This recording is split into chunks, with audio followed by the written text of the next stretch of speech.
Subscribe কৰক মোৰ channel student help centre আৰু কাষতে থকা বেল আইকনটো দবাই দিয়ক নতুন ভিডিঅ'ৰ নটিফিকেশ্যনবিলাক পাই থাকিবলৈ। নমস্কাৰ সকলো ছাত্ৰ ছাত্ৰীকে মোৰ চেনেল ষ্টুডেন্ট হেল্প চেণ্টাৰলৈ স্বাগতম জনাইছোঁ। তোমালোকে যদি কিছুমান নজনা প্ৰশ্নৰ উত্তৰ বিচাৰা তেতিয়াহ'লে মোৰ চেণ্টাৰলৈ মেছেজ কৰিব পাৰা। মই ফেচবুকত আছোঁ ষ্টুডেন্ট হেল্প চেণ্টাৰ 61 বুলি, ইনষ্টাগ্ৰামত আছোঁ, মোৰ টুইটাৰত আছোঁ। এনেকৈ ধৰণৰ মোক য'তে পৰা মেছেজ কৰিব পাৰা। তোমালোকে যিটো প্ৰশ্ন নাজানা সেই প্ৰশ্নটোৰ নাম মেনশ্যন কৰি কিতাপৰ নাম মেনশ্যন কৰি মোক ইনবক্স কৰিবা, মই নিশ্চয় কৰি দিবলৈ চেষ্টা কৰিম। আগবঢ়োঁ আজিৰ ভিডিঅ'টোলৈ।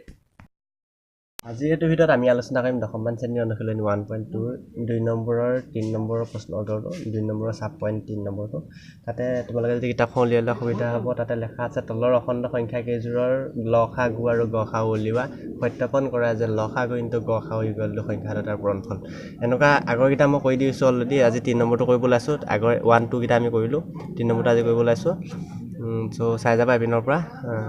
ইয়াৰে কি আছিলে, প্ৰথমতে আমি উৎপাদীকৰণ পদ্ধতিৰে বস্তুকেইটাৰ কি হ'বলৈ সংখ্যাকেইটাৰ আমি কি কৰিব লাগে, উৎপাদকবিলাক উলিয়াই ল'ব লাগে। আমি প্ৰথমতে 3 3 6 উলিয়াম আৰু তাৰপিছত কিহৰ উলিয়াম, তাৰপিছত আমি উলিয়াম 54ৰ উৎপাদীকৰণ পদ্ধতিৰে উৎপাদকবিলাক উলিয়াই ল'ম। মানে এতিয়া যিহেতু ইয়াত এককৰ ঘৰত যুগ্ম সংখ্যা আছে, তোমালোকে জানা, মই আগৰকেইটাৰ ভিতৰত কৈছোঁ অলৰেডি।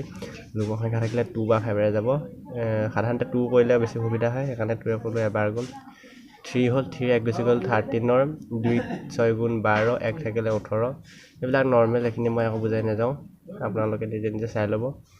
এইটো একেদৰে এককৰ ঘৰত যুগ্ম সংখ্যা থাকিলে আকৌ 2 যাব, 2 8 16, 2 4 গুণ 8। এইটো একেদৰে একেই যুগ্ম সংখ্যাই আছে। চ' 42 আকৌ যুগ্ম সংখ্যা আছে 21। কিন্তু এবাৰ অযুগ্ম আছে, তেনেহ'লে অযুগ্ম সংখ্যাৰে যাব, হয় নহয়? যদি অযুগ্ম সংখ্যা যায় 3 7 গুণ 21, আমি জানো 3 কৰিলোঁ 7 বাৰ যাব। এইটো 7ক আকৌ কৰিবলৈ কোনো হেৰি নাই, ৱে নাই, থাকিব লাগিব। একেদৰে আমি যদি চাওঁ 54টোৰ এককৰ ঘৰত কি আছে, আমাৰ 4 আছে। 4 থাকিলে কি যুগ্ম সংখ্যা, 2 দিব লাগিব, 2 2 গুণ 4, 1 থাকিলে 14, 2 7 গুণ 14। এইবাৰ কিন্তু অযুগ্ম সংখ্যা থাকিলে অযুগ্ম সংখ্যা যিকোনো দিলোঁ, 3 দিলোঁ, 3 7 গুণ 3 9 গুণে কিমান 27, 9টোক আকৌ আমি কিহে যাব 3 3 গুণে 9। এতিয়া এইকেইটা হ'ল উৎপাদক। এতিয়া আমি এইটো উৎপাদক আৰু এইটো উৎপাদক আমি আগৰ এইকেইটা ভিতৰত কোৱা নিচিনাকৈ আমি এক্সট্ৰাকৈ লিখিলোঁ, হয়নে? লিখোঁ কি বুলি লিখোঁ যে 3 3 6ৰ উৎপাদকসমূহ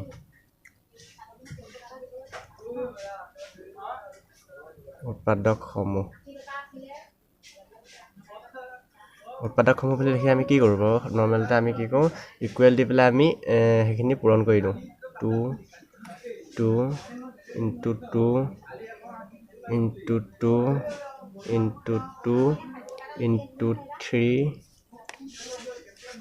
ইনটু 7 আৰু 9। এইখিনি হ'ল কাৰ 3 3 6ৰ সাধাৰণ উৎপাদকবোৰ, হয় নহয়? উৎপাদীকৰণ পদ্ধতিৰে কৰাৰ পিছত উৎপাদক পালোঁ। তাৰপিছতে আমি লিখিব লাগিব 54ৰ উৎপাদকবোৰ। 54ৰ উৎপাদকবিলাক আমি একেদৰে লিখিম। আকৌ 54ৰ উৎপাদকবোৰ একেদৰে 2 3 3 3। এতিয়া এতেকে লসাগু হ'ব, লসাগু কাৰ কাৰ মাজৰ 3 3 6 5 5 4 ইহঁতৰ মাজৰ লসাগু উলিয়াব লাগে আমি। তেতিয়াহ'লে কি কৰিম, আমি ইকুৱেল দি পেলাই আমি লসাগুটো কেনেকৈ উলিয়াওঁ তোমালোকে জানা। মিল থকা অংকবিলাকৰ কি কৰোঁ, আমি মিল থকা জোৰ মই দেখাবলৈ চেষ্টা কৰিম। ইয়াতে কি হয়, উৎপাদক যিকেইটা সংখ্যাৰ উৎপাদকসমূহ উলিয়াব দিয়ে, সেই উৎপাদকবিলাক পাতি ল'লোঁ, তোমালোকে এইকণলৈকে পাৰিছা। তাৰপিছতখিনি কি কৰোঁ, আমি মিল থকা জোৰবিলাকৰ এটা এটা লওঁ, মিল থকা জোৰ মিল আছে, আৰু কিন্তু মিল থাকে ইয়াতে জোৰ নাই। গতিকে যিকেইটা জোৰ মিল থাকে সেইকেইযোৰৰ পৰা প্ৰত্যেকৰ পৰা এটা এটা লওঁ আমি। আৰু যদি এযোৰ মিল থাকে তাৰ পৰা এটা সংখ্যা লৈ সেইটোৱে লসাগু হয়, আৰু 10 জোৰ মিল থাকিলে 10 জোৰৰ পৰা ল'ম।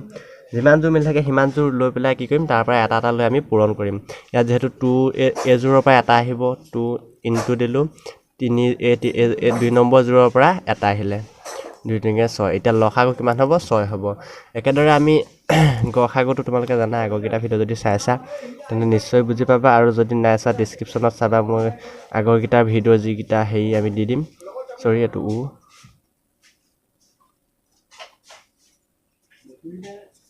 এতিয়া কি হ'ব আমি জানো যে কি হ'ল গসাগুৰ ক্ষেত্ৰত যেনেকৈ লসাগুৰ ক্ষেত্ৰত কমন থকা জোৰবিলাকৰ পৰা এটা আমি হায়াৰ কৰোঁ একেদৰে গসাউৰ ক্ষেত্ৰত কমন থকা জোৰবিলাকৰ পৰা এটা আমি লওঁৱেই এইটো এটা ল'লোৱেই তাৰ উপৰি কি হয় ইয়াত থাকি যোৱা জোৰবিলাকৰ আমি কি কৰোঁ গোটেইকেইটাহঁত আমি ইয়াত লিখি দিব লাগিব ইয়াত 2 2 2 তিনিটা থাকিলে 7 থাকিলে গোটেইখিনি লিখি দিম 2 নম্বৰটোত 3 3 থাকিলে এইকেইটা গোটেইকেইটা লিখি দিম হয়নে 2 2 2 into 7 into 3 into 3 এতিয়া এইটো যদি কৰি যাওঁ 2 3 গুণে 6 2 2 গুণ 4 2 4 গুণে 8 3 3 গুণ 9 7 9 গুণ 63 মই পাছ কৰি ভিডিঅ'টো কৰি লওঁ পটককৈ এইটো যদি কৰি চোৱা তেতিয়াহ'লে পাবা 3024 এইটো হ'ল কি গসাউ হয়নে এইটো হ'ল গসাউ আৰু গসাগু পালোঁ 6 গসাগু পালোঁ 3024 এতিয়া আমি যদি সেই সূত্ৰটো সত্যাপন কৰিব লাগিব আমাৰ ওলাই গ'ল এতিয়া কিন্তু সত্যাপন কৰিবলগীয়াটো কি আছিলে ল সা গু ইনটু গ সা উ ইকুৱেল টু সংখ্যা দুটাৰ পূৰণফল